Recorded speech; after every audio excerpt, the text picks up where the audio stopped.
हम लोग आगे चलते हैं हमारे सबसे पहले एरिया की तरफ और उसको पढ़ना शुरू करते हैं IS2 inventories.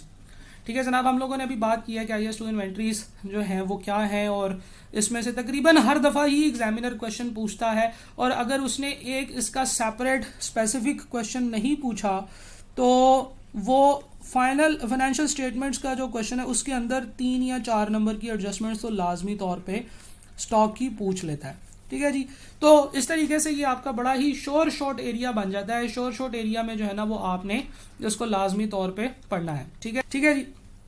Topics of inventory की अगर आप बात करें तो इसमें कॉस्ट कंपोनेंट्स की बात होगी, पीरियोडिक और परपेचुअल सिस्टम की बात होगी, जिसमें स्टोर लेजर कार्ड, फाइफो, एफको मेथड की बात होगी, वैल्यूएशन ऑफ क्लोजिंग स्टॉक किस तरीके से करते हैं, अब नॉर्मल लॉस, एनआरवी की कैलकुलेशंस कैसे करते हैं, और inventory count on a date other than reporting date. ये समझ लीजिए कि 5 मेजर एरियाज हैं जिनमें ये जो टॉपिक है ये डिवाइडेड है। ठीक है जी, इन 5 में से किसी एक से या 2 से रिलेटेड जो है ना वो क्वेश्चन आपको आ सकता है। हम इनके कुछ क्वेश्चंस भी करेंगे, राइट। हम लोग बात करें इन्वेंट्रीज की। इन्वेंट्रीज क्या चीज़ होती है, इन्वेंट्रीज किसको कहते हैं? इन्वेंट्रीज जो होती है ये आपकी करंट एसेट कहलाती है, और ये जो करंट एसेट्स होते हैं ये आप लोग स्टेटमेंट ऑफ फाइनेंशियल पोजीशन में कहाँ पे शो करवाते होते हैं? एसेट्स के नीचे, नॉन करंट एसेट्स के नीचे। इन्वेंट्रीज आर द एसेट्स, उसने बता दिया कि ये एसेट्स होते हैं। एसेट्स के बारे में हम लोगों ने बात की थी कि ये एसेट्स वो चीज़ होती है which is held by the entity for the future use, जिससे कि एंटिटी को फ्यूचर में बिजनेस बेनिफिट होने वाला है इस चीज़ को इस्तेमाल करके। उस इस्तेमाल की डिफरेंट टाइप्स हो सकती हैं जिसमें हम नहीं जाएंगे क्योंकि वो तो एसेट की डेफिनेशन है। हम लोग बात करते हैं कि इसको किस तरीके से आप इस्तेमाल कर सकते हैं। Number 1, this is held for sale in ordinary course of business. Ordinary course का मतलब ये है कि बिजनेस का ये नॉर्मल कोर्स ऑफ बिजनेस है, इसे हम स्टॉक कहते हैं। ठीक है जी, स्टॉक उस चीज को कहते हैं जो आपने सेल करनी होती है। दूसरी चीज ये है in the process of production of the sales in ordinary course of business. ये एक ऐसी चीज है जो कि प्रोसेस ऑफ प्रोडक्शन में है, यानी कि आप प्रोड्यूस कर रहे हैं इस चीज को, अभी ये कंप्लीटली प्रोड्यूस नहीं हुई है, ये अनफिनिश्ड गुड्स हैं। ठीक है जी, इसको हम लोग कह सकते हैं कि वर्क इन प्रोसेस है। ठीक है जी, तो स्टॉक भी आपका इन्वेंट्री का पार्ट कहलाएगा। ऐसी चीज जो कि अल्टीमेटली आपका स्टॉक बन जानी है ये भी आपका इन्वेंट्री का पार्ट कहलाएगा। और inventories are the assets that are in the form of material और supplies to be consumed in the production process. ये ऐसी चीजें हैं जो कि आपकी प्रोडक्शन प्रोसेस में यूज होनी है, जिसको हम रॉ मटेरियल कह सकते हैं। तो ये 3 चीजें हैं जनाब जो कि नॉर्मली इन्वेंट्री के अंदर आती हैं। इस इन्वेंट्री को इस इन्वेंट्रीज को एक्सप्लेन करने के लिए जो रूल्स हैं वो IAS2 international accounting standard number 2 में इसके बारे में बहुत ज़्यादा डिटेल से गाइडलाइंस दी हुई हैं कि इसको कैसे रिकग्नाइज करना चाहिए, इसकी कैसे अकाउंटिंग करनी चाहिए, इसको कैसे हैंडल करना चाहिए। तो ये तमाम चीज़ें IAS2 इन्वेंट्रीज के अंदर पढ़ी जाती हैं, जिसके कुछ सेक्शंस हम लोग अभी देखेंगे भी।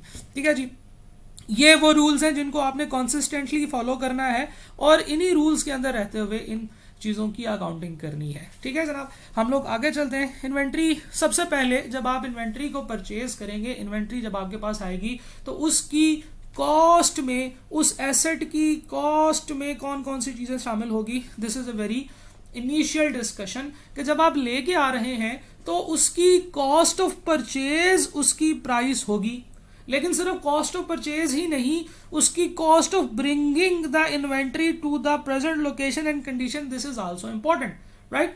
कॉस्ट ऑफ परचेज, किसी भी आइटम की कॉस्ट के अंदर क्या क्या चीजें शामिल होती हैं इसके ऊपर क्विकली बात कर लेते हैं कि इन्वेंट्री की कॉस्ट के अंदर उसकी परचेज प्राइस होती है, लेकिन उसमें से माइनस कर दिए जाते हैं ट्रेड डिस्काउंट्स। ये वो डिस्काउंट्स होते हैं जो कि आप दुकानदार के पास जब जाते हैं तो वो आपकी शक्ल देख के आपको माफ कर देता है, आपका और उसका रिलेशनशिप देख के आपको कहता है कि यार लोगों को तो हम 50,000 की बेचते हैं, चलो तुम 48,000 दे देना। तो आपको वो ट्रेड डिस्काउंट मिल गया है, और ट्रेड डिस्काउंट जो है वो हम लोग उसको नेट करने के बाद हमें अगर एक 50,000 की चीज थी जो 48,000 में मिल गई तो हम ये कहेंगे कि चीज हमारे लिए 48,000 की है, this is the price of the thing जो हमने चार्ज करनी है। रिबेट्स कहते हैं टैक्स में माफी को, टैक्स में छूट को, कि गवर्नमेंट ने आपको टैक्स में छूट दे दी कि यार ये जो चीज परचेज करने वाला जो भी बंदा है उसको फलां टैक्स पड़ेगा, लेकिन उस टैक्स में उसको छूट मिल गई। ठीक है जी, इसको हम रिबेट कहते हैं। इसके अलावा ड्यूटी ड्रॉबैक भी इसी तरह की चीज़ है कि जो हम लोगों को मिल जाती है, ड्यूटी हमें पे करनी पड़ती है, इस तरह की तमाम आइटम्स उसमें से माइनस कर दी जाती हैं और फिर उसके बाद जो अमाउंट बचती है that is our purchase amount, right.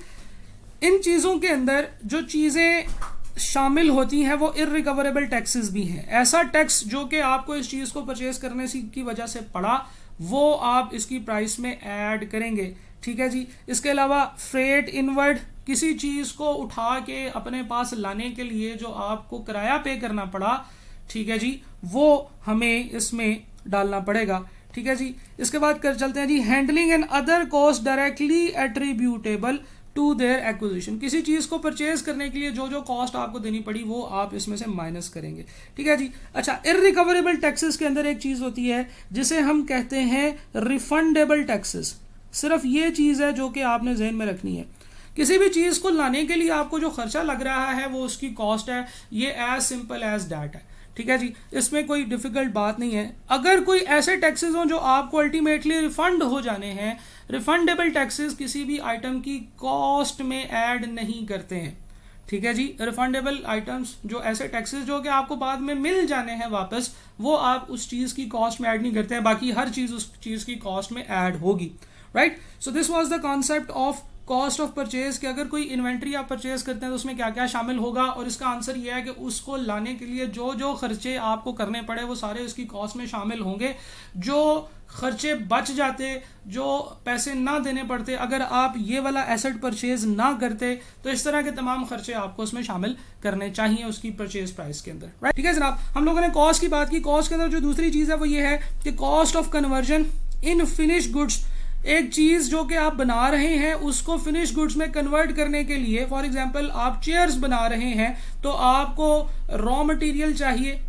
Raw material फिर आपका क्या होगा, वो लॉग होगी, वो लकड़ी होगी जो आप जिससे आप लकड़ी की कुर्सियां बना रहे हैं। इसके अलावा आपको उसमें ग्लू चाहिए होगा, उसके अलावा आपको उसमें नेल्स चाहिए होंगे, उसके अलावा आपको पता नहीं और बहुत सारा सामान चाहिए होगा। तो ये जो तमाम सामान है ये यूज हो रहा है लकड़ी से कुर्सी बनाने के लिए, राइट। तो ये जो तमाम चीजें हैं इंक्लूडिंग द लेबर, आपको लेबर भी तो पे करनी पड़ रही है। इसके अलावा systematically allocated fixed and variable production overheads, ये भी आपकी कॉस्ट ऑफ कन्वर्जन का पार्ट बनेंगे। तो जो चीज़ आप परचेज कर रहे हैं उसकी कॉस्ट ऑफ परचेज, और जो चीज़ आप कन्वर्ट कर रहे हैं उसकी कॉस्ट ऑफ कन्वर्जन आपके लिए रेलेवेंट होगी। हम लोग थोड़ा सा आगे चलते हैं। हम लोगों ने बात की कि जनाब कॉस्ट ऑफ इन्वेंट्री के अंदर क्या क्या चीज़ें आएंगी। कॉस्ट ऑफ इन्वेंट्री का एक क्वेश्चन कर लेते हैं। देखिए क्वेश्चन है, Bradshaw and company imported raw material of 500 units from China worth ₹1 million. ठीक है जी, उन्होंने 80,000 रुपये इम्पोर्ट ड्यूटीज पे की। ड्यूटीज कॉस्ट का पार्ट बनेगी जी, बिल्कुल बनेगी। 20,000 इम्पोर्ट टैक्सेस पे किए। The import taxes were subsequently refunded by the local government. इसका मतलब ये है कि ये जो 20,000 रुपये आपने दिए ये आपको वापस मिल जाएंगे। तो क्या ये कॉस्ट में ऐड होंगे? नहीं होंगे। क्यों? क्योंकि ये तो आपको रिफंड हो जाएंगे। तो इसका हमने कुछ नहीं करना, इसको हमने माइनस भी नहीं करना। माइनस तो तब करेंगे ना जब ऐड हुआ होगा, लेकिन अगर ऐड ही नहीं हुआ होगा तो फिर आपने इसको माइनस नहीं करना। ठीक है जी, यानी कि ये वाली जो चीज़ है ये आपकी कॉस्ट का पार्ट नहीं बनेगी। They paid ₹50,000 for transportation. जी बिल्कुल, ये ट्रांसपोर्टेशन चार्जेस हैं। और 10,000 रुपये जो है वो पोर्ट हैंडलिंग चार्जेस हैं। अब पोर्ट हैंडलिंग चार्जेस क्या होते हैं? आपने पोर्ट के ऊपर जब चीज़ मंगाई है तो उसको हैंडल करने के ऊपर जो कॉस्ट लगेगी that is the port handling charges. उसको वहाँ से क्लियर करवाना, उसको लोडिंग अनलोडिंग करवाना, बैरी जहाज से उतार के ट्रकों में लोड कराना, जो जो खर्चा आपका पड़ा वो तमाम खर्चे पोर्ट हैंडलिंग चार्जेस कहलाते हैं। और ये आपकी डायरेक्टली एट्रीब्यूटेबल चार्जेस हैं। क्यों? क्योंकि आपको ये देने पड़े हैं क्योंकि आपने वो एसेट परचेज किया। मार्केटिंग एक्सपेंसेस 10,000 रुपये। मार्केटिंग एक्सपेंसेस किसी चीज़ की आइटम की कॉस्ट का पार्ट नहीं बनते हैं और इसको बनना भी नहीं चाहिए। यहाँ पे पीछे शायद हम एक चीज़ स्किप कर गए कि मार्केटिंग, ये जो कॉस्ट ऑफ इन्वेंट्री है इसमें कौन कौन सी चीज़ें शामिल नहीं होती हैं, वो इस वजह से शायद स्किप करके कि इसके ऊपर हमने बहुत कुछ लिख लिया हुआ था। कौन कौन सी चीज़ें आइटम की कॉस्ट का पार्ट नहीं बनेंगे? एबनॉर्मल वेस्टेजेस, ऐसी वेस्टेज जो कि चीज़ों को मतलब आप चीज़ लेके आ रहे थे तो वो वेस्ट हो गई आपकी अपनी गलती की वजह से, that is the abnormal wastage जो कि आपकी कॉस्ट का पार्ट नहीं होना चाहिए। ठीक है जी। स्टोरेज कॉस्ट, उसको स्टोर करने की cost. Administrative overheads unrelated to production, ऐसे ओवरहेड्स जो कि प्रोडक्शन से रिलेट नहीं कर रहे। सेलिंग कॉस्ट, उसको सेल करने की कॉस्ट। ठीक है जी। Foreign exchange differences and interest cost, ये चीज़ भी जो है ये उससे रिलेवेंट नहीं है। सेलिंग कॉस्ट के अंदर आती है जनाब मार्केटिंग कॉस्ट।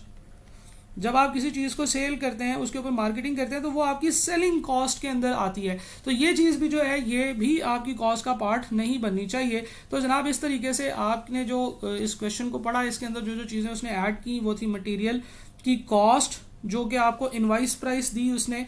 दूसरी चीज़ उसके non refundable import duties, transportation charges और हैंडलिंग चार्जेस। मार्केटिंग एक्सपेंसेस जो हैं ये भी कॉस्ट का पार्ट नहीं बने। हम लोग आगे चलते हैं जनाब, अकाउंटिंग फॉर इन्वेंटरीज की बात करते हैं। अब ये बहुत ही इंपॉर्टेंट एरिया शुरू होने वाला है और इस एरिया में बच्चे बहुत ज़्यादा स्ट्रगल करते हैं। बच्चों के फेलियर की सबसे बड़ी रीज़न ये है कि वो इन मेथड्स के अंदर फंसे रहते हैं कि इनको कैसे हैंडल किया जाए। तो इन्वेंट्रीज की अकाउंटिंग, इन्वेंट्री आपके पास आ गई, आपको पता चल गया कि उसकी कॉस्ट में क्या क्या चीज़ें शामिल होनी है। Now you have item of inventory and there cost. फर्ज करें जनाब वो 4 मिलियन की जो है ना वो आपके पास आ गई हैं चीज़ें, ठीक है। या बल्कि इसको पिछली एग्जांपल से ही लेकर चलते हैं।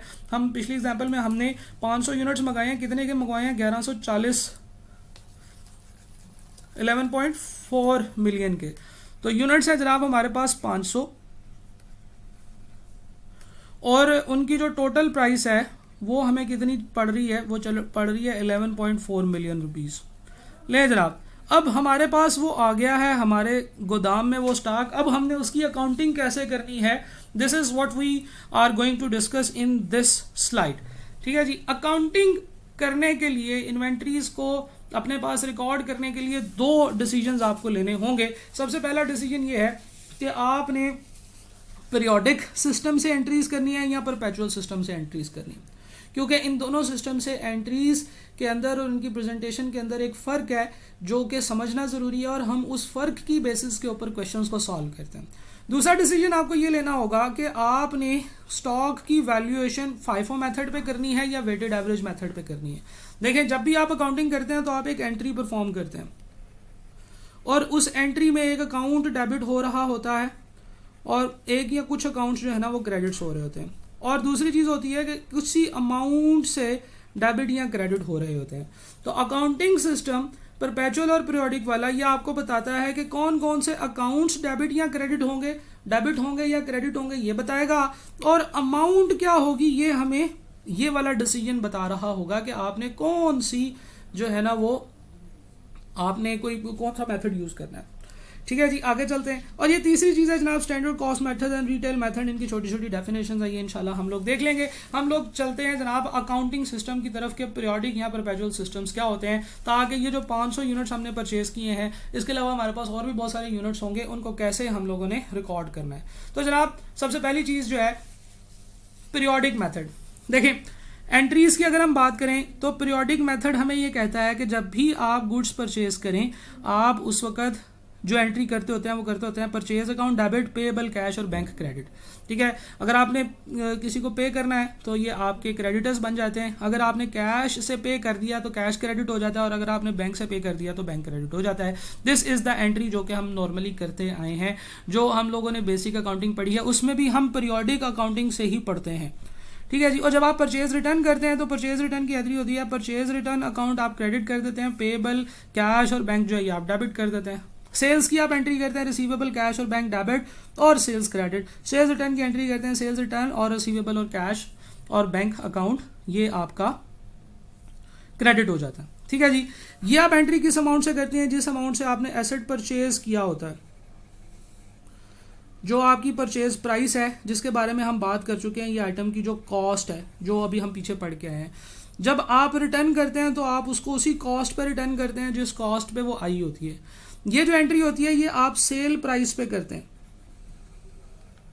और ये जो एंट्री होती है ये भी डेफिनेटली आप सेल प्राइस पे ही करेंगे। जब आपको चीज़ें वापस मिलेंगी तो वो आपसे उतने ही पैसे वापस लेगा जितने उसने आपको दिए होंगे। तो जनाब ये एंट्रीज तो हैं कुछ इसी तरीके से। इसके बाद ईयर एंड पे हम क्या करते हैं? ईयर एंड पे हम cost of good sold statement बनाते हैं, जो कि स्टेटमेंट ऑफ कंप्रीहेंसिव इनकम का पार्ट होती है। अगर आपको याद हो स्टेटमेंट ऑफ कंप्रीहेंसिव इनकम तो हम लोग कैसे बनाते हैं? हम लोग सबसे पहले सेल्स लिखते हैं, सेल्स में से माइनस करते हैं कॉस्ट ऑफ सेल्स, और कॉस्ट ऑफ सेल्स की वर्किंग करते हैं। हम कॉस्ट ऑफ सेल्स की वर्किंग कैसे करते हैं? हम लोग लिखते हैं ओपनिंग स्टॉक, इसमें परचेजेस ऐड करते हैं, इसमें से सेल्स क्लोजिंग स्टॉक जो है वो माइनस करते हैं, तो हमारे पास कॉस्ट ऑफ सेल आता है। और भी इसमें चीज़ें प्लस माइनस होती हैं, वो मैं यहाँ पे नहीं लिख रहा। तो जनाब इस तरीके से हम लोग पीरियोडिक मेथड के अंदर ये वाला काम करते हैं। यानी कि हम लोग cost of good sold statement बनाते हैं स्टेटमेंट ऑफ कॉम्प्रिहेंसिव इनकम के अंदर, और उसका जो नेट इफेक्ट होता है, जो यहाँ से इसका नेट इफेक्ट होता है, वो हम सेल्स में से माइनस कर देते हैं। फर्ज करें कि हमारे पास कुछ ऐसी सेल्स हैं जिसमें से हम कॉस्ट ऑफ सेल्स माइनस करते हैं, और फिर उसके बाद हम लोग जो हमारे पास बच जाता है वो हमारा जीपी कहलाता है, right. So this is how we do it in periodic system, right. ये मैंने परपेचुअल सिस्टम के ऊपर बना दिया है, इसलिए इसको मिटा रहा हूँ, क्योंकि पीरियोडिक के नीचे फिर वो कुछ और लिखा हुआ था। अच्छा, हम लोगों ने बात की कि ईयर एंड के ऊपर हम ये काम करते हैं कि हम लोग एक स्पेसिफिक वर्किंग करते हैं जो कि स्टेटमेंट के फॉर्म में होती है, जिससे हमें कॉस्ट ऑफ सेल्स का पता चलता है, ठीक है। कुछ और बातें भी ज़हन में रखिएगा कि जब हम पीरियोडिक मेथड कर रहे होते हैं तो इसकी कुछ निशानियां होती हैं। इसके अंदर ओपनिंग स्टॉक ट्रायल में नहीं होता, ठीक है जी, सॉरी, ओपनिंग स्टॉक ट्रायल में होता है। There will be the opening stock in trial. Trial के अंदर अगर आपको कोई स्टॉक नजर आएगा तो वो ओपनिंग स्टॉक होगा, ट्रायल के अंदर क्लोजिंग स्टॉक नहीं होगा। परचेजेस का अकाउंट आ रहा होगा नजर आपको, और परचेज रिटर्न का अकाउंट ट्रायल के अंदर नजर आ रहा होगा। इसके अलावा क्लोजिंग स्टॉक जो है वो आपको एडजस्टमेंट की फॉर्म में मिलेगा, ट्रायल बैलेंस में नहीं मिलेगा। तो जनाब अगर कहीं आपको ट्रायल बैलेंस एक ऐसा नजर आए जिसमें कहीं आपको परचेजेस का अकाउंट नजर आए, तो यू विल सी, आप इस चीज़ को मान लीजिए कि ये पीरियोडिक मेथड है। अगर कहीं आपको ट्रायल बैलेंस के अंदर ओपनिंग स्टॉक नजर आए और क्लोजिंग स्टॉक नजर ना आए, तो इसका मतलब है कि ये पीरियोडिक मेथड से अकाउंट्स बने हुए हैं, ठीक है जी। इसी तरीके से कॉस्ट ऑफ सेल का कोई अकाउंट नहीं होता है पीरियोडिक मेथड के अंदर। हम लोग सिंपल क्या करते हैं, जब परचेजेस होती हैं तो परचेज टू पेबल, और जब सेल्स होती हैं तो रिसीवेबल टू सेल्स एंट्री करते चले जाते हैं, और सेशन एंड पे कॉस्ट ऑफ सेल की वर्किंग खुद करते हैं, और वो निकालने के बाद उसको सेल में से माइनस करते हैं। This is what we call periodic system. सही है जनाब। हम लोग परपेचुअल सिस्टम की बात करते हैं। परपेचुअल सिस्टम में हम लोग परचेजेस का अकाउंट नहीं बनाते हैं, हम उसकी जगह एक अकाउंट बनाते हैं इन्वेंट्री का अकाउंट, ठीक है जी। और एंट्री उसी तरीके से होती है, जब आप परचेज करते हैं तो inventory account debit, payable cash और बैंक क्रेडिट।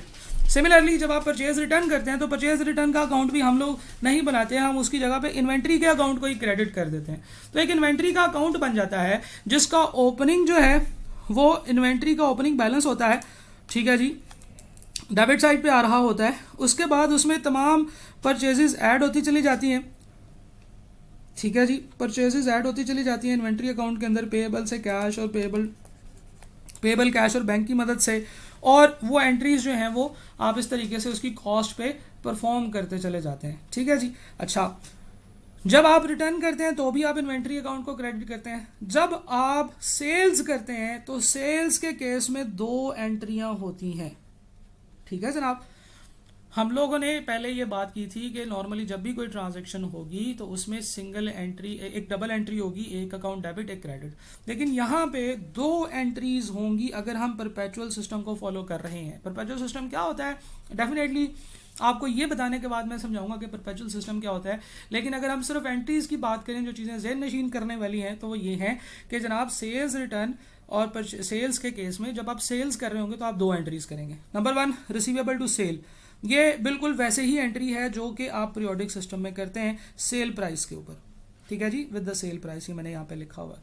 और सेल्स रिटर्न की जो एंट्री होगी, sales return to receivable cash और बैंक, अगर आपको बैंक में आ गए हैं, कैश में आ गए हैं, या आपके रिसीवेबल्स जो हैं वो ख़त्म हो गए, तो फिर आप लोग इस तरीके से रेलिवेंट अकाउंट को क्रेडिट कर दोगे, और ये भी सेल प्राइस से होगा। ये एंट्री तो बिल्कुल वैसे है जैसे पीरियोडिक सिस्टम में की जाती थी। लेकिन जब भी आप कभी सेल करेंगे तो सेल की ये वाली एंट्री करने के बाद आप एक और एंट्री करेंगे which is cost of sales account debit and inventory account credit.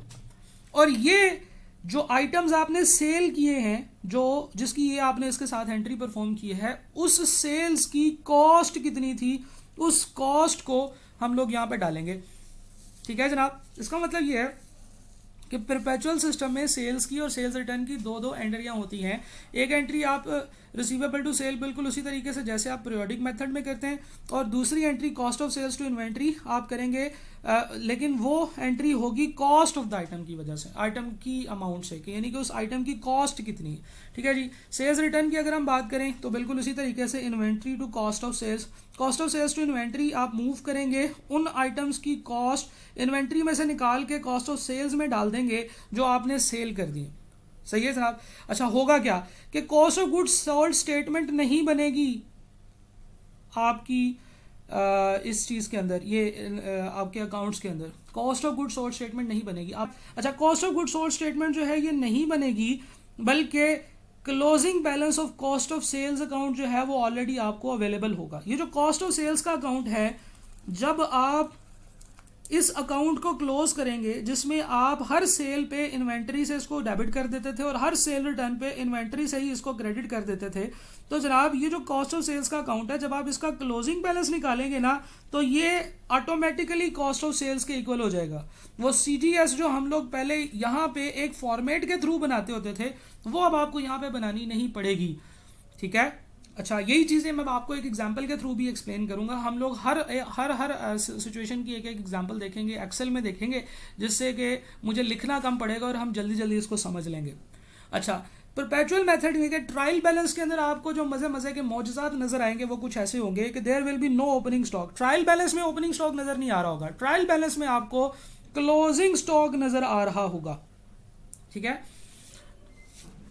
Periodic method में हम लोगों ने ये बात की थी कि पीरियोडिक मेथड में क्लोजिंग स्टॉक अलग से एडजस्टमेंट में नीचे दिया गया होता है, लेकिन परपेचुअल मेथड में आपको इस तरीके से ये स्टॉक नजर नहीं आ रहा होगा। ठीक है जी, then there will be no purchase और purchase return account in trial for perpetual method. अगर आपके पास एक ट्रायल आए और उसमें परपेचुअल, उसने कहा हो कि ये परपेचुअल मेथड के थ्रू ट्रायल बना हुआ है, तो आप इस चीज़ को मान लें, ये आपकी एक डिडक्शन होगी। और डिडक्शन से मुराद ये कि आपने डिड्यूस किया है इस चीज़ को कि जनाब इसमें परचेज और परचेज रिटर्न का अकाउंट नहीं होगा। ठीक है, ये CID के इंस्पेक्टर की तरह आप दया को कह सकते हैं कि अच्छा, इसका मतलब ये है कि ये तो पीरियोडिक सिस्टम से नहीं बना हुआ, परपेचुअल सिस्टम से बना हुआ है, तो परपेचुअल सिस्टम का मतलब है फिर दया, इसका मतलब है कि फिर इसमें परचेज भी नहीं होगा और परचेज रिटर्न का अकाउंट भी नहीं होगा। ठीक है दया, अच्छा आगे चलते हैं। क्लोजिंग स्टॉक जो है वो ट्रायल के अंदर ही अवेलेबल होगा। तो ये कुछ डिफरेंसेस थे, अकाउंट को ही डेबिट और क्रेडिट कर देते हैं, नंबर 1। नंबर 2 ये है कि जब हम सेल्स करते हैं तो एक नहीं 2 एंट्रियां करते हैं। एक एंट्री तो वही जो पीरियोडिक के अंदर होती है, वही वाली हम लोग परपेचुअल में भी करते हैं। एक एडिशनल एंट्री सिर्फ और सिर्फ इस परपेचुअल के मेथड में हम करते हैं कि इन्वेंट्री को क्रेडिट कर देते हैं, कॉस्ट ऑफ सेल में डाल देते हैं उन आइटम्स की कॉस्ट जो कि सेल हो चुकी हैं। अब उसकी कॉस्ट को कैसे आइडेंटिफाई करना है, ये हमें कॉस्ट फार्मूला बताएगा। कॉस्ट फार्मूला 2 होते हैं, FIFO और वेटेड एवरेज, जिसके बारे में अभी हम बात करते हैं। लेकिन एक जो डिटेल में अभी हम लोगों ने बात की है, वो भी हम दोबारा एक और तरीके से देख लेते हैं कि जो परचेजेस हैं पीरियोडिक मेथड में हम परचेज अकाउंट में रिकॉर्ड करते हैं, परपेचुअल में इन्वेंट्री अकाउंट में। जो आपकी परचेज रिटर्न्स हैं वो परचेज रिटर्न का अकाउंट पीरियोडिक मेथड में फॉलो होता है और परपेचुअल के अंदर inventory account. Calculation of cost of sales, ये देखेगा, ये वही बात है जो हम पहले करके आए हैं कि physical stock is counted at the year end, then the cost of sale is calculated. Cost of sale is equal to opening stock plus purchases minus closing stock. वो जो अभी हम लोगों ने इससे पीछे वाली स्लाइड पे लिख के भी एक स्टेटमेंट बनाई थी, ये वही बात की हुई है कि इस तरीके से हम क्लोजिंग स्टॉक कैलकुलेट करते हैं, कॉस्ट ऑफ सेल्स कैलकुलेट करते हैं। लेकिन परपेचुअल सिस्टम के अंदर cost of each sale transaction is calculated separately and based on the cost of sales account is updated. और जब कॉस्ट ऑफ सेल्स अकाउंट का जो क्लोजिंग बैलेंस होता है वही हमारा कॉस्ट ऑफ सेल्स होता है। यानी कि हम हर ट्रांजेक्शन के बाद cost of sales account maintain कर लेते हैं परपेचुअल के अंदर। That's why we call it perpetual. ये कंटिन्यूअसली एक्शन परफॉर्म होता चला जाता है, हम परपेचुअली ये काम करते चले जाते हैं। ठीक है जी, डाटा की अवेलेबिलिटी के हवाले से अगर हम बात करें तो cost of goods sold and inventory amount जो है ये अवेलेबल नहीं होती है। ठीक है जी, पीरियोडिक मेथड में हम ईयर एंड पे बैठते हैं, फिर हम सोचते हैं कि अच्छा कितनी कॉस्ट ऑफ गुड सोल्ड है, हम उस वक्त कैलकुलेट करते हैं। ड्यूरिंग द पीरियड अगर आपसे कोई पूछे हाँ भाई CGS बताओ कितनी है, तो आप कहेंगे सर वो तो कैलकुलेट करनी पड़ेगी, अभी मुझे नहीं पता। ड्यूरिंग द ईयर अगर आपसे पूछे बताओ भाई क्लोजिंग स्टॉक की वैल्यू क्या है, तो फिर आप कहेंगे सर वो तो कैलकुलेट करनी पड़ेगी। क्यों? क्योंकि हम लोग तो क्लोजिंग स्टॉक को निकालते हैं, उसको वैल्यू करते हैं, जिसके अभी हम एक एग्जांपल भी देखेंगे। लेकिन परपेचुअल सिस्टम के अंदर क्योंकि आपके पास जो क्लोजिंग स्टॉक की अमाउंट है वो अपडेटेड होती है, जैसे ही आप सेल करते हैं आप उसकी इन्वेंट्री से अमाउंट निकाल के कॉस्ट ऑफ सेल्स को डेबिट कर देते हैं, तो फिर इसका मतलब ये है कि CGS यानी कि cost of good sold and inventory amount ये दोनों रेडली अवेलेबल होंगी, हर वक्त अपडेटेड होंगी। राइट, तो ये कुछ डिफरेंसेस थे जो आपने जहन में रखने थे। हम लोग एक और बात करते हैं कि कॉस्टिंग फार्मूलाज क्या क्या होते हैं। हम लोगों ने एंट्रीज की बात की कि जब हम परचेज करेंगे तो उसकी तो परचेज करने के केस में तो जो कॉस्ट होगी वो हम लोगों ने बात कर ली कि वो क्या होगी, वो तो वही होगी जो हम लोग अभी बिल्कुल शुरू में पढ़ के आए हैं, जिसमें 3 चीज़ें होती हैं, purchase price, conversion cost and attributable cost. ठीक है जी, ये 3 चीज़ें हम लोग पढ़ के आए थे जिसमें हम लोगों ने रिकवरेबल चीज़ें वगैरह जो है ना वो सारी परचेज हो गई हैं। अब जो चीज़ें आपने सेल करनी है, ठीक है, गौर से सुनिएगा, जो चीज़ आप परचेज कर रहे हैं वो तो उसी अमाउंट पे आएगी जिस अमाउंट पे वो परचेज हुई है, और जब आप उसे परचेज रिटर्न करेंगे तो वो उसी अमाउंट पे आएगी जिस अमाउंट पे उसको आपने परचेज किया था। फर्ज करें आपको चीज़ वापस दे आते हैं तो वो उसी अमाउंट पे वापस करेंगे ना जिस अमाउंट पे आपने उसे परचेज की थी, राइट। अच्छा, जहाँ तक बात है सेल्स की, तो सेल्स के अंदर हम लोगों ने कहा कि सेल्स हमेशा किस अमाउंट पे होती है, सेल्स प्राइस पे होती है। लें जनाब, चीज़ें तो बिल्कुल सीधी हो गई। तो ये जो FIFO और वेटेड एवरेज है ये हमें कहाँ पे हेल्प करेगा, तो ज़रा गौर से देखिएगा।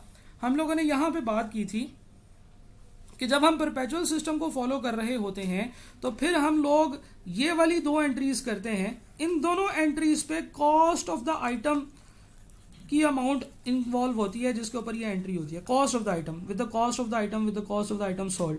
ये जो कॉस्ट है ये 2 मेथड से निकाली जा सकती है। सिमिलरली पीरियोडिक मेथड के अंदर हम लोग हर दफ़ा तो ये ट्रांजैक्शन नहीं करते हैं, लेकिन जो आपका क्लोजिंग स्टॉक है ये इन दोनों में से किसी एक मेथड के थ्रू कैलकुलेट किया जा सकता है जिसे हम कहते हैं FIFO या वेटेड एवरेज। तो जनाब जो चीज़ बच्चों को कंफ्यूज करती है जिसकी वजह से वो इस एरिया में अच्छा परफॉर्म नहीं कर पाते वो ये है कि FIFO और वेटेड एवरेज सिर्फ और सिर्फ कॉस्ट ऑफ सेल्स के अंदर जब आप ये वाली एंट्री कर रहे होते हैं, जो दूसरी एंट्री है परपेचुअल मेथड के अंदर, उसमें आइटम की कॉस्ट आइडेंटिफाई करते वक्त आपको फॉलो करना होता है, ठीक है, और आप उसको फॉलो करते हुए उस आइटम की कॉस्ट निकालते हैं। और जब आप लोग पीरियोडिक मेथड में होते हैं तो फिर आप जब क्लोजिंग स्टॉक की वैल्यूएशन कर रहे होते हैं तो उस वक्त आपको पीरियोडिक या परपेचुअल मेथड की हेल्प लेनी होती है, ठीक है। परपेचुअल मेथड में हर सेल के साथ, पीरियोडिक मेथड में सिर्फ क्लोजिंग की एंट्रीज के साथ कॉन्सेप्ट आता है कि जनाब अब आपका कॉस्ट फार्मूला क्या है, इज इट FIFO और इज इट वेटेड एवरेज।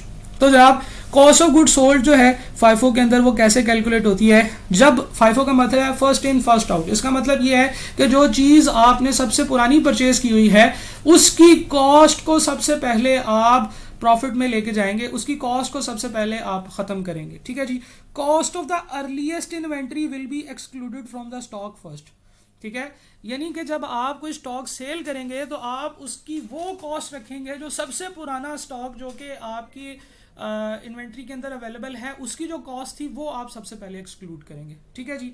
जबकि क्लोजिंग स्टॉक जो होता है FIFO मेथड के अंदर वो फिर वो वाला रह जाता है जो सबसे लेटेस्ट, सबसे आखिर में आपने परचेज किया होता है, ठीक है जी। Closing stock value will be included in recent purchases, यानी कि जो बिल्कुल रीसेंट परचेजेस आपने की होंगी उसकी जो है ना वो कंपोजिशन क्लोजिंग स्टॉक की वो बनाएगा, ठीक है जी। कंपैरिजन ऑफ द वैल्यूज की अगर हम बात करें, वेयर प्राइसेस आर राइजिंग, अगर तो सब्सिक्वेंटली जब आप परचेज कर रहे हैं प्राइसेस बढ़ रही हैं तो क्लोजिंग स्टॉक हायर हो जाएगा FIFO में as compare to weighted average, ठीक है।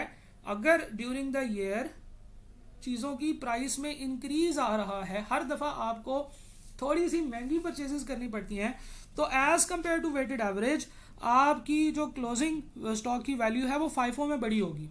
कंपैरिजन प्राइसेस आर राइजिंग का मतलब ये है कि जब इन्फ्लेशन आ रही होती है या जब पाकिस्तान वाली सिचुएशन होती है, पाकिस्तान में तो हर वक्त इन्फ्लेशन आ रही होती है, ठीक है, तो इन्फ्लेशन के केस में जो आपकी क्लोजिंग स्टॉक होगा उसकी वैल्यू हायर होगी और कॉस्ट ऑफ सेल्स फिर कम हो जाएगी, ठीक है ना। आपको पता है closing stock cost of sale में से माइनस होने के बाद अमाउंट आती है, तो माइनस करने वाली अमाउंट जितनी बड़ी करेंगे जो बाकी बच जाने वाली अमाउंट है वो उतनी कम हो जाएगी। तो इसका मतलब ये है कि जब आप हायर क्लोजिंग स्टॉक को रिपोर्ट करेंगे तो आपका कॉस्ट ऑफ सेल कम हो जाएगा और सिमिलरली आपके प्रॉफिट्स बढ़ जाएंगे, ठीक है जी। और as compare to weighted average आपके प्रॉफिट्स ज़्यादा होंगे as compare to weighted average. तो ये कुछ चीज़ें हैं जिनको आपने ज़हन नशीन करना है। एग्जामिनर ट्रिकी क्वेश्चन बना के इसमें से आपको MCQ बेस पूछ सकता है, अच्छा बताएं जी कि अगर इन्फ्लेशन आ रही हो तो फिर क्लोजिंग स्टॉक की वैल्यू FIFO की बड़ी होगी या वेटेड एवरेज की बड़ी होगी, तो हम कहेंगे जनाब FIFO की बड़ी होगी। क्यों? क्योंकि क्लोजिंग स्टॉक के अंदर वो वाली आइटम्स अवेलेबल हैं जो रिसेंटली परचेज की गई हैं और रिसेंटली जो चीज़ें परचेज की गई हैं वो सबसे महंगी थी, तो इसका मतलब यह है कि क्लोजिंग स्टॉक की वैल्यू बढ़ी है, राइट, ठीक है। इस फाइफो मेथड को कब चेंज करना चाहिए? जब आपकी प्राइसेस में रैपिड चेंज आ रहा है, कभी प्राइसेस इंक्रीज हो रही हैं, कभी डिक्रीज हो रही हैं, तो फिर उस हिसाब से हम इसको मैनेज करेंगे। वेटेड एवरेज की तरफ चलते हैं। The cost of inventory excluded from the stock on the average cost of all goods present in the business. जब आप सेल करते हैं तो आप देखते हैं कि हमारे पास कितना स्टॉक है और उस स्टॉक की प्राइस क्या है, और उससे हम लोग एक वेटेड एवरेज कॉस्ट निकाल लेते हैं, और उस वेटेड एवरेज कॉस्ट से हम लोग फिर सेल करते हैं, और उसी की बेसिस के ऊपर हम तमाम कैलकुलेशंस करते हैं। ठीक है जी। क्लोजिंग स्टॉक की अगर हम बात करें तो वेटेड एवरेज में closing stock value will be include an average cost of goods purchased. ठीक है जी। क्लोजिंग स्टॉक के अंदर एवरेज कॉस्ट आ रही होगी, और जो एवरेज कॉस्ट है उसमें इंक्रीमेंट्स जो चीज़ें ज़्यादा महंगी परचेज की हैं, जो चीज़ें सस्ती परचेज की हैं, उन सब का एक एवरेज आपके पास आ रहा होगा। This is what we call weighted average method. और ये नॉर्मली उस वक्त फॉलो कर लेना चाहिए जब आपके पास इममटीरियल चेंजेस आ रहे हैं प्राइसेस के अंदर। प्राइस चीज़ें पहले भी उतने की बिक रही थी, चीज़ें बाद में भी उतने की बिक रही हैं, तो प्राइसेस में इतना ज़्यादा कोई इंक्रीमेंट है नहीं, तो फिर हम लोग उस तरीके से वेटेड एवरेज मेथड को यूज़ कर लेंगे। राइट, चलें जी, हम लोग आगे चलते हैं।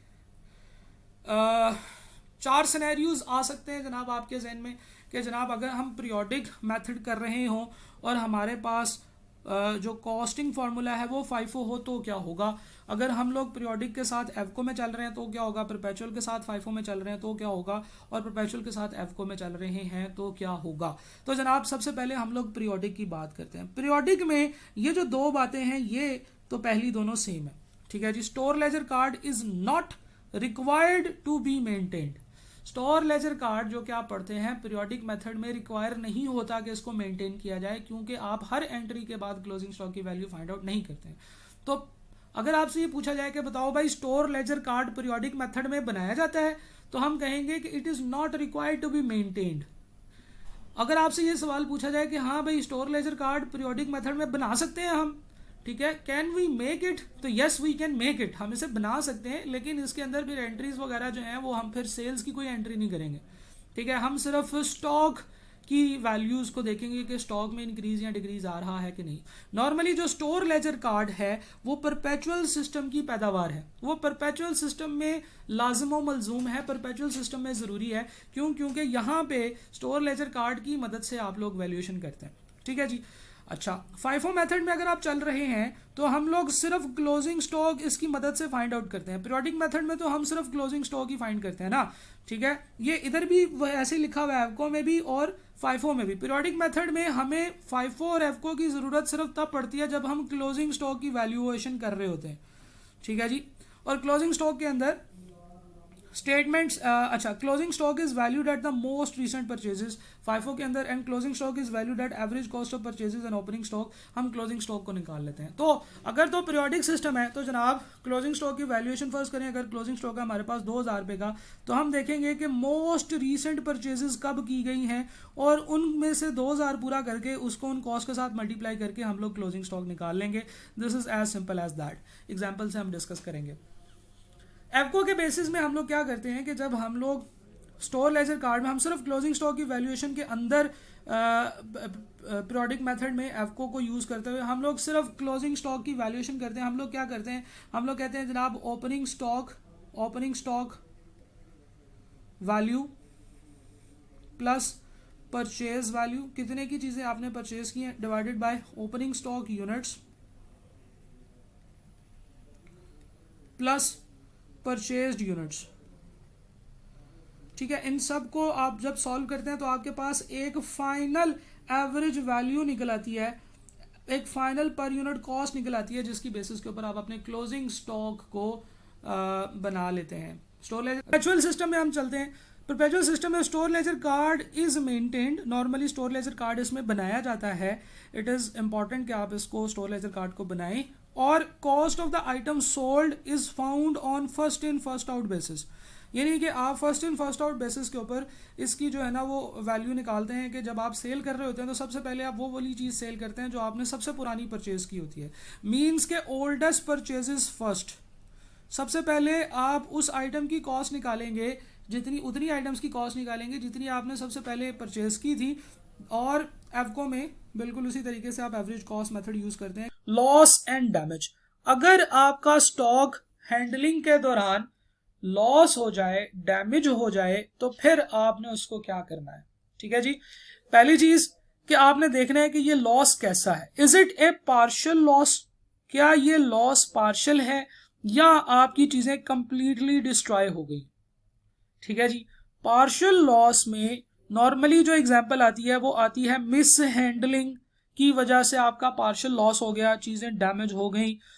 गलत स्टैकिंग की वजह से, कि आपने उसको स्टैक गलत किया हुआ था, एक दूसरे के ऊपर गलत रखा हुआ था, जिसकी वजह से वो चीजें जो है ना वो डैमेज हो गई मिस हैंडलिंग की वजह से। तो अगर चीजें मिस हैंडलिंग की वजह से डैमेज हो गई तो इनकी जो सेल वैल्यू है वो अब ये उतने की सेल नहीं होंगी जितने की ये पहले सेल होनी थी। तो अगर तो चीजें आपके पास पड़ी हुई हैं, अगर उनका पार्शियल लॉस है, स्टॉक में चीजें पड़ी है, वो पार्शियल लॉस हो गया है, तो फिर आपने उसकी एनआरवी की चेकिंग करनी है। राइट, एनआरवी की चेकिंग करनी है। ठीक है, एनआरवी क्या होती है? एनआरवी होती है net realisable value. Net realise करने का मतलब होता है हासिल करना। आपको इस एसेट को बेच के कितनी वैल्यू मिलेगी उसे हम नेट रियलाइजेबल वैल्यू कहते हैं। इससे आपको बचेंगे कितने? नेट रियलाइजेबल वैल्यू जो होती है इसका फार्मूला होता है जी एस्टिमेटेड सेलिंग प्राइस, जिसे हम ESP कहते हैं। इसमें से माइनस करते हैं एस्टिमेटेड कॉस्ट ऑफ कंप्लीशन, जिसे हम ECC कहते हैं, और इसमें से हम माइनस करते हैं एस्टिमेटेड कॉस्ट ऑफ सेल, यानी कि स्टॉक ऑफ द एसेट। ठीक है जी, तो estimated selling price minus ECCS और ECS। ठीक है, यानी कि उस चीज को बेचने में आपको कितने पैसे लगते हैं और उसको बेचने से आपको कितना फायदा हासिल होगा, that is the estimated selling price, और उसको बेचने से कितने पैसे मिलते हैं वो आपकी। बहरहाल ये जो कैलकुलेशन है या ये जो चीजें हैं हम लोग इंशाल्लाह अभी इसके बाद इस एग्जाम्पल के बाद कर रहे होंगे। लेकिन हम लोग इधर आते हैं, ये चीज हमने जरूरी है जो पढ़नी है। एक अगर आपकी एक चीज कंप्लीट लॉस हो जाती है, कंप्लीटली जाया हो जाती है, यानी कि वो मिस हैंडलिंग की वजह से या थेफ्ट की वजह से डिस्ट्रॉय हो जाती है, तो फिर आप उसकी क्या एंट्री करेंगे? ठीक है, या एक चीज और भी होती है जिसे हम कहते हैं नॉर्मल लॉस। नॉर्मल लॉस एक ऐसा लॉस होता है जो किसी काम करने वाले बंदे की गलती की वजह से नहीं हुआ, ये नॉर्मली इतना लॉस हो जाता है। तो इसके लिए कि लॉस नॉर्मल है या अबनॉर्मल है, एक सिंपल रूल है, वो ये है कि क्या ये काम किसी बंदे की गलती की वजह से हुआ है, ठीक है, या ये काम जो है ये नॉर्मली ऐसा हो जाता होता है। कोई भी बंदा हो, ये चीज तो इतनी सी तो जाया होनी होती है। तो अगर किसी एक स्पेसिफिक बंदे की स्पेसिफिक गलती की वजह से, उसकी मिस हैंडलिंग की वजह से हुआ है और वो पूरा का पूरा जाया हो गया है, तो इसको हम लोग अब नॉर्मल लॉस कहते हैं। लेकिन अगर एक ऐसा लॉस है, एक चीज ऐसी जाया हो गई जो कि इस वजह से थी कि यार ये हमारे प्रोसेस का पार्ट है कि जब हम मशीन में कोई चीज डालते हैं तो मशीन क्योंकि चलती ऐसे है, वो घूमते हुए उसमें से जो मटेरियल है वो उछलता है, तो कुछ मटेरियल उछल के बाहर गिर जाता है, या वो घूमते हुए उछलता है तो कुछ मटेरियल जो है वो भाप बन के उड़ जाता है। तो इस तरह की जो चीजें इनको हम नॉर्मल लॉस कंसिडर करते हैं। तो जो नॉर्मल लॉस है इसकी जो एंट्री होती है या इसकी जो वर्किंग होती है वही होती है कि हम इसको कॉस्ट ऑफ सेल्स में ही डाल देते हैं, और ये जो अब नॉर्मल लॉस होता है ये अदर एक्सपेंसेस में जाता है। ठीक है, अगर हम लोग पीरियोडिक मेथड की बात करें तो पीरियोडिक मेथड में तो हम लोग क्योंकि कॉस्ट ऑफ सेल अकाउंट नहीं बना रहे होते, तो हम लोग क्या करते हैं, हम लोग इस नॉर्मल लॉस को परचेज अकाउंट में से निकाल के, यानी कि परचेज अकाउंट क्रेडिट और नॉर्मल लॉस अकाउंट डेबिट कर देते हैं। ठीक है, if this is a normal loss. और ये पीरियोडिक मेथड की अगर हम बात करें, ठीक है जी। और जो अबनॉर्मल लॉस होता है उसकी एंट्री कुछ इस तरीके से होती है कि हम अबनॉर्मल लॉस डेबिट और परचेज अकाउंट को क्रेडिट कर देते हैं इस अबनॉर्मल लॉस की फिगर से, जितनी की अमाउंट का वो लॉस हुआ है। ये पीरियोडिक के अंदर एंट्रीज करते हैं। ये जो नॉर्मल लॉस का ये जो अकाउंट है ये कॉस्ट ऑफ सेल्स के अंदर चला जाता है, कॉस्ट ऑफ सेल्स जो हम स्टेटमेंट बनाते हैं। और ये जो अबनॉर्मल लॉस है, अगर ये कोई अबनॉर्मल लॉस हो तो इसको हम अदर एक्सपेंसेस में लिखते हैं। हम बात करते हैं कि अगर हम परपेचुअल सिस्टम पे चल रहे हैं तो परपेचुअल सिस्टम में क्या होगा कि हम लोग एंट्री करेंगे नॉर्मल लॉस डेबिट और इन्वेंट्री अकाउंट क्रेडिट, राइट। हम लोग इन्वेंट्री के अंदर ये एंट्री कर देंगे। और जहां तक बात है अब नॉर्मल लॉस की, तो अब नॉर्मल लॉस की भी यही एंट्री होगी। अब नॉर्मल लॉस अकाउंट डेबिट और इन्वेंट्री अकाउंट क्रेडिट। और उससे क्या होगा कि ये जो अब नॉर्मल या अब नॉर्मल लॉस है, ये इन्वेंट्री में से निकल के नॉर्मल लॉस में चले जाएंगे और ये नॉर्मल लॉस हम कॉस्ट ऑफ सेल्स में क्लोज कर देंगे। ठीक है जी, कॉस्ट ऑफ सेल्स अकाउंट में क्लोज कर देंगे। पीरियोडिक सिस्टम में क्या है, कॉस्ट ऑफ सेल्स स्टेटमेंट बनती है, और परपेचुअल सिस्टम में क्या होता है, कॉस्ट ऑफ सेल का अकाउंट बनता है। इसकी अब हम एग्जांपल देखते हैं। मैं बड़ी देर से आपको कह रहा था एग्जांपल देखते हैं, एग्जांपल देखते हैं। तो जनाब इसकी एक एग्जांपल देखते हैं। ये एग्जांपल मैं आप लोगों को समझाऊंगा और फिर उसके बाद हम लोग जो है ना वो इसको सॉल्व करेंगे। फिर उसके बाद ठीक है जनाब, हम लोग चलते हैं एग्जाम्पल की तरफ। Following information is available for the month of January 2020। जनवरी 2020 के लिए ये इन्फॉर्मेशन अवेलेबल है। ओपनिंग स्टॉक दिया हुआ है 30,000 यूनिट्स का और इसकी टोटल कॉस्ट दी हुई है 4740,000। परचेजेस आपने की 45,000 की, 160 पर यूनिट। सेल्स आपने की 54,000 की और इसकी ये सेल प्राइस दी हुई है कि ये 200 की सेल की है आपने। ठीक है, इसके बाद परचेजेस जो है वो 39,000 की हैं और वो आपने 170 रुपए पर यूनिट के हिसाब से परचेज की है। देखिए पहली परचेज आपने 160 के हिसाब से की, दूसरी आपने 170 के हिसाब से की। ठीक है, परचेज रिटर्न्स भी कुछ आपने की है 160 यूनिट्स की, 160 रुपए पर यूनिट। यानी कि ये जो आपने परचेजेस की थी 45,000 की, इसमें से कुछ आपने परचेज रिटर्न्स भी कर दी और एक और सेल्स की है, वो भी आपने 200 रुपए पर यूनिट की सेल्स की है। Drawings by the owner is 6,000 units. Owner की ड्राइंग्स भी आ गई है, इसको भी हम लोग जो है ना वो हम लोग करेंगे। ठीक है, अच्छा एक स्टूडेंट ने कहा पीरियोडिक में नॉर्मल लॉस की एंट्री नहीं होती। जी बिल्कुल ऐसे ही है। जब आप तो जनाब सवाल ये था कि on 31 January during the physical stock count it was noted that the stock of ₹2500 units 2500 units were lost due to stock management deficiencies. ठीक है जी, however it is consider normal. अगर ये बात ना लिखी होती तो मैं कहता कि ये अब नॉर्मल लॉस है। क्यों? क्योंकि ये स्टॉक मैनेजमेंट की डेफिशिएंसीज की वजह से, इश्यूज की वजह से आया है। लेकिन उसने बता दिया है कि this is now a normal loss और इसको हमने नॉर्मल लॉस की तरह ट्रीट करना है। तो वन बाय वन अब हम लोग तमाम सिनेरियोज को डिस्कस करते हैं। इसके लिए एक एक्सेल की फाइल आप लोगों को हैंडआउट्स में नजर आएगी, जो कि बहरहाल ओपन करने की जरूरत नहीं है, लेकिन अगर आप उसे ओपन करेंगे तो आपको उसमें सारे सॉल्यूशंस विद ऑल फॉर्मूलाज आपको नजर आएंगे। ठीक है जी, तो वन बाय वन अब हम इन चीजों को देखते हैं जी। वन बाय वन चलते हैं जी। सबसे पहली जो चीज आपको नजर आ रही है वो है परपेचुअल सिस्टम के अंदर स्टॉक की वैल्यूएशन एफको मेथड के थ्रू अगर आप कर रहे हैं, बल्कि ऐसे करते हैं, पहले हम फाइफो मेथड की बात करते हैं। तो जनाब फाइफो मेथड में सबसे पहले आपके पास आ गया ओपनिंग स्टॉक। ये जो मैंने रो सेलेक्ट की है, इसको अगर आपने गौर से देखा हो तो इसमें क्या था कि ओपनिंग स्टॉक लिखा हुआ है 1 जनवरी को और स्टोर लेजर कार्ड बना हुआ है। उसने बताया था कि 30,000 की क्वांटिटी है, तो 30,000 की क्वांटिटी में हम आ जाते हैं। अगर आप देखें इस क्वेश्चन को गौर से तो उसने बताया हुआ है कि जनाब 30,000 की क्वांटिटी थी और ये 4740 इसकी परचेज प्राइस थी। अच्छा, हम लोग इधर आते हैं, 30,000 की क्वांटिटी लिख दी, 4740 लिख दिया और जब 4740 को डिवाइड किया 30,000 से तो हमारे पास 158 रुपीज पर यूनिट की प्राइस आ गई। ये हमारी ओपनिंग स्टॉक की पर यूनिट प्राइस है। अगली जो ट्रांजेक्शन उसने बताई वो ये बताई है कि 6 जनवरी को 45,000 यूनिट्स जो है वो परचेज किए 160 रुपए के हिसाब से। तो हमने 6 जनवरी को परचेजेस डाल दी 45,000 यूनिट्स 160 रुपए के हिसाब से, टोटल 7.2 मिलियन की परचेजेस बनती हैं। ठीक है जी, अच्छा तो अब आपके पास क्लोजिंग स्टॉक में 2 डिफरेंट टाइप के स्टॉक्स आ गए हैं। फाइफो के अंदर हम अलग अलग मेंटेन करते हैं, हम इनको अलग अलग रखते हैं। पहली चीज है कि 30,000 यूनिट्स की क्वांटिटी है और इसका जो बैलेंस है वो 158 रुपीज पर यूनिट के हिसाब से 4740 बन रहे हैं, जो तो ओपनिंग थे। ये वाले स्टॉक्स जो है ये आपका ओपनिंग है। इसके बाद ये वाला वो स्टॉक है जो आपने परचेज किया। दोनों को अलग अलग रखना है। क्यों? क्योंकि फाइफो में हम लोग जो है ना वो कैलकुलेशन कर रहे हैं। ठीक है जी, ये जो हमने डिवाइड किया ये सिर्फ इसलिए किया कि हमें पता चले कि ये जो स्टॉक है ये पर यूनिट कितने का आया हुआ था। पर यूनिट भी तो हमें चाहिए ना। यहाँ पे देखें उसने टोटल दिया हुआ है हमें ओपनिंग स्टॉक, उसने हमें पर यूनिट ओपनिंग स्टॉक की प्राइस नहीं दी हुई, तो इसलिए हमने उसको डिवाइड करके पर यूनिट जो है ना वो बना लिया कि हमारे पास जो ओपनिंग स्टॉक था वो कितने पर यूनिट क्या है हमारे पास। ठीक है जी, आगे चलते हैं। सेल्स 10 जनवरी को उसने बताया कि जनाब पहली सेल हुई है 54,000 यूनिट्स की 200 रुपए पर यूनिट के हिसाब से।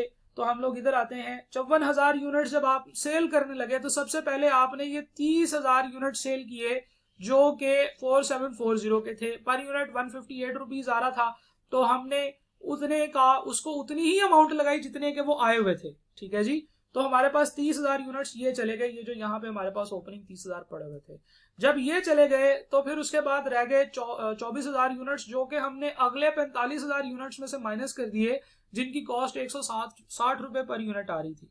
तो जब हम लोग स्टॉक जो है वो उसको सेल करते हैं तो पहले फाइफो के अंदर हम लोग वो स्टॉक सेल करते हैं जो हमारे पास सबसे पहले आया होता है। ठीक है, अच्छा वो सेल किया 30,000, फिर 24,000 ये भी सेल कर दिया, तो हमारे पास 21,000 रह गया ये। उसके बाद परचेजेस की हमने 39,000 यूनिट्स 170 रुपए के हिसाब से, इनकी टोटल वैल्यू 6,630,000 यानी कि 6.63 मिलियन बन रही थी, और हमारे पास स्टॉक में अब आ चुके हैं 21 और 39 60,000 यूनिट्स, और उनकी जो टोटल कॉस्ट है वो इस वक्त है 9,999 मिलियन आपके पास इनकी क्लोजिंग स्टॉक की वैल्यू आ चुकी है। कुछ परचेज रिटर्न्स भी कर दी थी। परचेज रिटर्न के बारे में हमने बात की थी कि ये उसी अमाउंट पे होंगी जिस अमाउंट पे ये परचेज की गई हैं, तो परचेज रिटर्न हमने 160 रुपए पे परचेज रिटर्न कर दिया, तो टोटल आपके पास 480,000 की परचेज रिटर्न हो गई। और ये कौन सी वाली थी जो आपने ये परचेज की थी 158 पे, ये आपने परचेज की थी उनमें से, सॉरी 160 वाली जो आपने परचेज की थी ये आपने यहाँ पे वापस कर दी, तो आपके पास अब उनमें से 21 में से 3 माइनस हुए तो 18,000 यूनिट्स रह गए, और ये आपने यहाँ पे जो है वो हम लोगों ने माइनस कर दिया। ठीक है जी, अच्छा अब एक चीज समझना जरूरी है कि ये जो तीनों कॉलम्स हैं ये डिफरेंट टाइप की प्रेजेंटेशंस हैं। आई कैप ने कुछ क्वेश्चंस में ऐसे किया हुआ है कि परचेज और सेल्स वगैरह जो है ना वो अलग अलग की हुई हैं, और कुछ जगहों पे उसने परचेज और सेल्स की जगह पे सिर्फ रिसीट और इशू के कॉलम बनाए हुए हैं। ठीक है जी, तो हम लोग ऐसे भी कर सकते हैं कि ये जो परचेज रिटर्न है ये यहाँ पे लिखने की बजाय परचेज और रिसीट्स के अंदर में से माइनस करके लिख दें, ऐसे भी करके लिखा जा सकता है। ठीक है, लेकिन स्टॉक के अंदर जो मूवमेंट्स होती हैं वो जनरली दो तरह की होती हैं, स्टॉक आ रहा है या जा रहा है। जब स्टॉक आ रहा है तो वो परचेज में लिखा जाएगा या ये रिसीट वाले कॉलम में लिखा जाए, और स्टॉक अगर जा रहा है तो ये सेल्स और इशू वाले कॉलम में लिखा जाए। तो जनाब यहाँ पे ये चीज समझना जरूरी है कि डिफरेंट टाइप के अकाउंटिंग फॉर्मेट्स आई कैप यूज करता है, आप किसी एक टाइप के फॉर्मेट को फॉलो कर सकते हैं। बल्कि अगर आपने देखा हो तो रिसेंट जो क्वेश्चन आया था उसमें आई कैप ने क्या किया, उसने एक ही कॉलम बनाया, उसने सिंगल कॉलम बनाया, जो चीजें आ रही थी वो सारी प्लस में लिखी, जो जा रही थी वो सारी माइनस में लिखी, तो भी ठीक है। ठीक है जनाब, तो जो बेहतर फॉर्मेट है वो ये हो सकता है कि आप सिंगल कॉलम बनाएं परचेज का, यानी कि इन हमारे पास आई ड्राइंग्स, और ये सारी बिल्कुल उसी तरीके से first in first out method से चलते हुए जब हम लोग देंगे वापस तो वो वाला स्टॉक सेल करेंगे जो पहले आया था, और फिर उसके बाद सब्सिक्वेंट सेल स्टॉक सेल करेंगे एंड सो ऑन। जब हम ड्राइंग्स करेंगे तो जो ड्राइंग्स हुई है वो उसी अमाउंट पे होंगी जिस अमाउंट पे वो चीजें आई थी, और जो नॉर्मल लॉस होगा वो भी उसी अमाउंट पे होगा जिस अमाउंट पे वो चीजें आई थी। तो जो पूरा का पूरा लॉस हो गया है उसकी नॉर्मल लॉस की एंट्री जो है ना वो हम लोग इसकी परफॉर्म कर देंगे, और इसके बाद हमारे पास जो क्लोजिंग स्टॉक बचा है वो 12,500 यूनिट्स का बचा है, और जिनकी जो टोटल वैल्यू है वो 2.1 मिलियन। ठीक है, अगर हम लोग बात करें कि जो चीजें सेल की गई हैं स्टोर लेजर कार्ड से, सेल के सामने उनकी कॉस्ट ऑफ सेल्स आ रही होती है। फॉर एग्जांपल ये 10 जनवरी को जो हमने सेल्स की है, इसमें जो सेल्स में वैल्यू के नीचे जो अमाउंट आ रही है, this amount is actually cost of sales of that sales. इस अमाउंट के ऊपर आप लोग जब एंट्री जो दूसरा जो एंट्री करनी होती है परपेचुअल सिस्टम के अंदर, inventory to cost of sales या cost of sales to inventory, वो इस अमाउंट पे करनी होती है जो कि आपके पास यहाँ पे स्टोर लेजर कार्ड पे आ रही होती है। सिमिलरली जब आप ड्राइंग की एंट्री करते हैं तो वो उस अमाउंट पे करते हैं जो ड्राइंग के कॉलम में टोटल के सामने नजर आ रही होती है, और जब आप नॉर्मल लॉस की एंट्री करेंगे तो आप इस अमाउंट से करेंगे 4,25,000 से। तो इस सिनेरियो में नॉर्मल लॉस आपका 4,25,000 का है, आपकी ड्राइंग्स जो है ना वो 1.02 मिलियन की है। ठीक है जी, और जो परचेज रिटर्न है वो तो डेफिनेटली परचेज में से माइनस होके आएंगी, लेकिन जो हम लोग सेल्स की बात कर रहे हैं कि आपने कौन कौन सी आइटम सेल की हैं, अगर हम यहां से कॉस्ट ऑफ सेल्स निकालना चाहें तो वो सीधा सीधा यहां से आ सकता है कॉस्ट ऑफ सेल्स। और यहाँ पे कॉस्ट ऑफ सेल्स में क्या क्या चीजें शामिल हो रही हैं देखें, जैसा कि कॉस्ट ऑफ सेल्स में हम लोगों ने बात की थी सेल्स दो दफा ये सेल किया है, ये भी सेल कॉस्ट ऑफ सेल्स में क्लोज हो जाएगी, ये दोनों सेल्स भी कॉस्ट ऑफ सेल्स में। और नॉर्मल लॉस के बारे में भी हमने बात की थी कि नॉर्मल लॉस क्या होता है परपेचुअल सिस्टम के अंदर। परपेचुअल सिस्टम के अंदर नॉर्मल लॉस का अकाउंट जो है वो फिर अल्टीमेटली कॉस्ट ऑफ सेल्स के अकाउंट में क्लोज हो जाता है।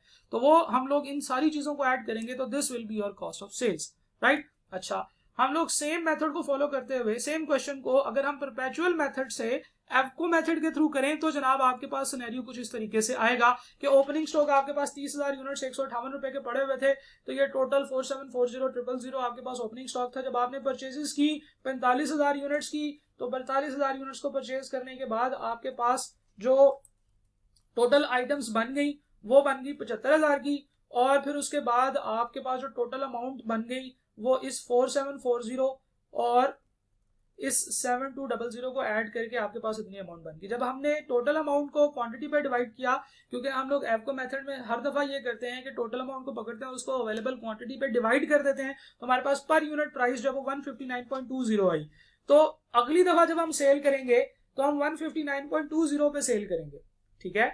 और सेल करने के बाद जो हमारे पास जो क्लोजिंग स्टॉक रह जाएंगे वो तो बहरहाल उसी अमाउंट पे ही होंगे जिस अमाउंट पे वो आए थे 159.20। और जब भी कभी हम कोई नई परचेजेस करेंगे तो उससे हमारी अगली दफा सेल की जो पर यूनिट प्राइस है वो चेंज हो जाएगी, पर यूनिट जो कॉस्ट है वो चेंज हो जाएगी। क्यों? क्योंकि अब नए यूनिट्स आ गए हैं जो डिफरेंट प्राइस के ऊपर आए थे, ठीक है जनाब। तो इस तरीके से हम लोग ये एंट्रीज करते चले जाएंगे। और 160 पे हमने सेल्स की, हमारे पास जो है ना वो 160 के हिसाब से ये वाली अमाउंट पे हमारे पास 166 रह गई, ठीक है। थोड़ा सा इसमें राउंडिंग का फर्क है इसलिए आपने परेशान नहीं होना। 166.55 पे जब आपने सेल्स की और आपने परचेजेस करते जा रहे हैं, जब आप परचेजेस करते हैं तो फिर आपका वो जो एंट्री है वो चेंज होती है। जब आप परचेज रिटर्न करेंगे तो भी आपकी पर यूनिट कॉस्ट चेंज होगी, क्योंकि परचेज और परचेज रिटर्न से आपके जो कॉस्ट का फॉर्मूला है उसके ऊपर अपडेशंस आती हैं। नॉर्मल लॉस आप उसी अमाउंट पे रिकॉर्ड करेंगे जिस अमाउंट पे आपका वो स्टॉक इस वक्त आ रहा था। सिमिलरली ड्राइंग्स और नॉर्मल लॉस ये दोनों आप उसी अमाउंट पे रिकॉर्ड करेंगे जिस अमाउंट पे ड्राइंग्स या नॉर्मल लॉस से पहले आपका स्टॉक आ रहा था, ठीक है जी। तो क्लोजिंग इन्वेंट्री जो है वो 2.081810 इस तरीके से आएगी एफको के थ्रू, ठीक है। अच्छा, जरा गौर से देखिएगा कि अगर हम लोग सेम ट्रांजेक्शन्स में एवरेज मेथड यूज करते हैं तो हमारा क्लोजिंग स्टॉक बनता है 20,81,810 रुपए का। और अगर हम लोग सेम ट्रांजेक्शन्स पे फाइफो मेथड के थ्रू कैलकुलेशंस करते हैं तो हमारा क्लोजिंग स्टॉक बनता है 21,25,000 रुपए का। इसका क्या मतलब हुआ? इसका मतलब यह हुआ कि 20,81,000 और 21,25,000, तो फाइफो का जो है वो क्लोजिंग स्टॉक ज्यादा क्यों हो गया? यह क्या बात हुई? सेम ट्रांजेक्शन, सिर्फ और सिर्फ अकाउंटिंग का जो कॉस्ट फार्मूला है उसकी वजह से हम लोगों को ज्यादा क्लोजिंग स्टॉक कैसे आ गया? तो ये बात हम लोगों ने यहां पे डिस्कस की थी जब हम बात कर रहे थे जनाब कि जब हमारा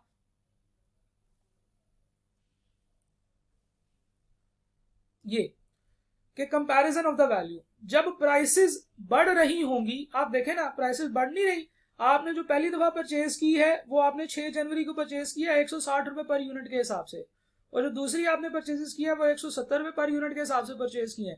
प्राइसेस में इंक्रीज आ रहा है, तो जब प्राइसेस में इंक्रीज आएगा तो फिर जनाब क्या होगा? ये चीज हमने यहाँ पे डिस्कस की कि जनाब जब प्राइसेस में इंक्रीज आएगा, when prices are rising report higher closing stock, तो फाइफो मेथड जो है ये ज्यादा क्लोजिंग स्टॉक बताएगा, लोअर कॉस्ट ऑफ सेल बताएगा, ठीक है जी। तो आप देख लें कि इसकी कॉस्ट ऑफ सेल जो है फाइफो मेथड की कम है, 14,95,000 है, और यहाँ पे कॉस्ट ऑफ सेल कितनी आ रही है? 15 लाख। तो इसने 5,000 ज्यादा कॉस्ट ऑफ सेल बताई। क्लोजिंग इन्वेंट्री जो है वो इसने लोअर बताई, ठीक है जी। फाइफो में क्लोजिंग इन्वेंट्री ज्यादा आ रही है, वेटेड एवरेज में क्लोजिंग इन्वेंट्री कम आ रही है, ठीक है जी।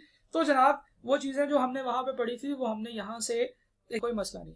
हम लोग बात करते हैं जनाब परपेचुअल पीरियोडिक सिस्टम की। पीरियोडिक सिस्टम में सेम ट्रांजेक्शन के साथ हम लोगों ने बात की थी कि हमें फाइफो या वेटेड एवरेज की जरूरत सिर्फ वहां पे पड़ती है जब हम क्लोजिंग स्टॉक की वैल्यूएशन करते हैं, और क्लोजिंग स्टॉक की वैल्यूएशन करने के बाद हम उसको एंटर करते हैं। तो जनाब अगर हम लोग उसी ट्रांजेक्शन्स की बात करें तो हमारे पास ये क्वांटिटी का स्केड्यूल है कि क्वांटिटी 30,000 यूनिट्स ओपनिंग थी, 45,000 परचेज हुए, 54,000 सेल हुए, 39,000 फिर आए, 3,000 गए, 36,000 गए और 6,000 की ड्राइंग्स हुई और 2500 का आपका नॉर्मल लॉस हो गया। टोटल 12,500 यूनिट्स जो है ना वो आपके पास बचे। हमें पता है कि जब हम लोग वेटेड एवरेज मेथड के थ्रू चल रहे होते हैं तो फिर जो हमने आइटम की कॉस्ट की जो कैलकुलेशन करनी होती है वो कुछ इस तरीके से करनी होती है। Opening value of the stock plus purchases divided by opening units plus purchase units, ये आप लिखते हैं तो आपके पास एवरेज कॉस्ट आ जाती है। तो जनाब यही काम हम लोग यहां पे करेंगे कि हम लोग लिख रहे हैं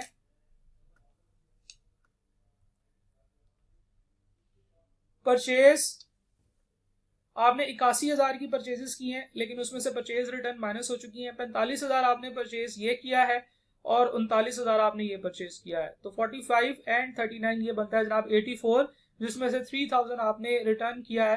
तो आपने टोटल जो यूनिट्स परचेज किए हैं वो 81,000 है और उनकी कॉस्ट 13,35,000 है। वो कैसे बनी कि 45,000 यूनिट्स 160 रुपए के हिसाब से आपने परचेज किए 7.2 मिलियन के। इसके बाद आपने 39,000 यूनिट्स 170 के हिसाब से 6.63 मिलियन के परचेज किए और कुछ आपने रिटर्न भी किया। तो इस फार्मूला के अंदर ये जो परचेजेस आपने लिखनी होती है ये परचेजेस नेट लिखनी होती है, इसको हम नेट परचेजेस कह सकते हैं।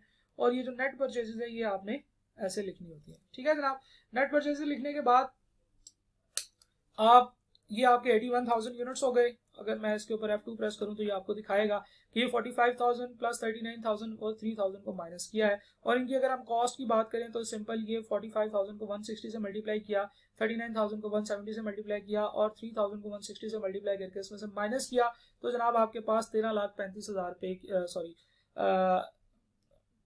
13 लाख,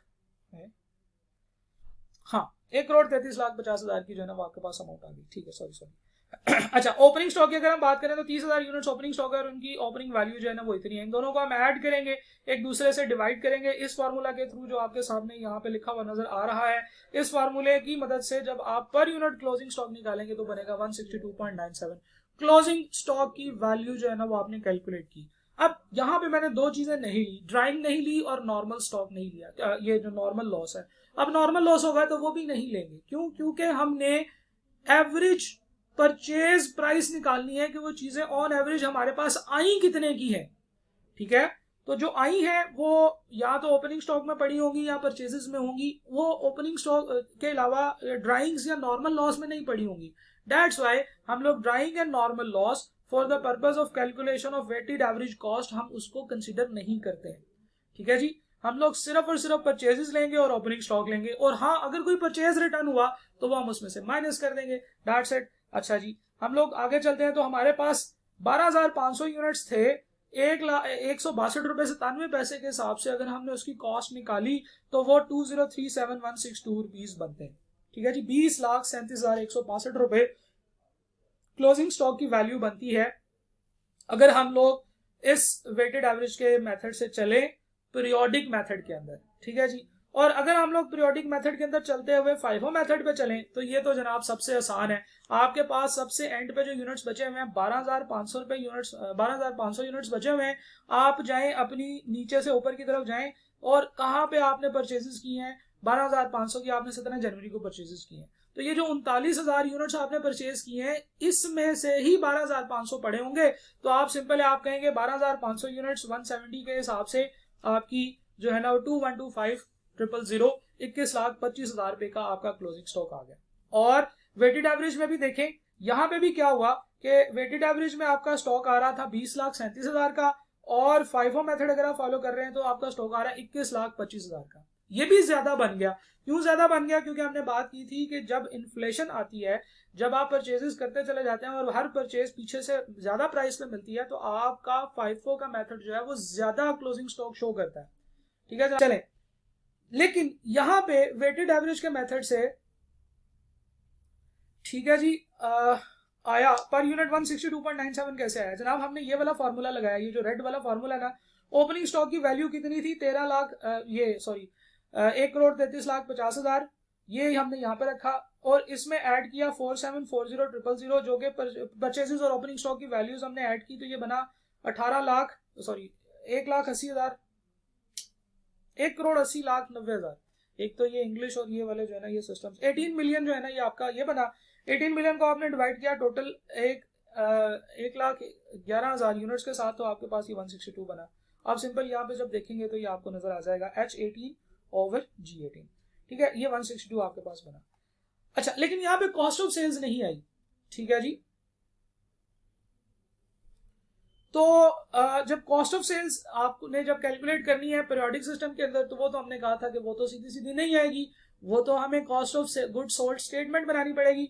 तो जनाब आपके सामने ये अल्टीमेट एक वर्किंग आ रही है। अब इस वर्किंग को जरा गौर से देखिएगा। पीरियोडिक सिस्टम की अगर हम बात करें तो पीरियोडिक सिस्टम में सेल्स 18 मिलियन की है। हर सिस्टम में सेल्स हमेशा सेम होंगी, क्योंकि सेल्स का आपके कॉस्टिंग के सिस्टम से कोई ताल्लुक नहीं है। आपने जितने यूनिट्स बेचे हैं, जितने के बेचे हैं, वो आपकी सेल होगी। आगे चलते हैं जनाब। कॉस्ट ऑफ सेल्स जब हम इसमें से माइनस करते हैं तो पीरियोडिक सिस्टम में हमें cost of goods sold statement बनानी पड़ती है, जो कि ये आपके सामने बनी हुई है। टोटल आपकी कॉस्ट ऑफ सेल्स जो है ना वो एफको मेथड में निकल रही है 15 मिलियन, आपकी फाइफो मेथड में निकल रही है 14.945 मिलियन।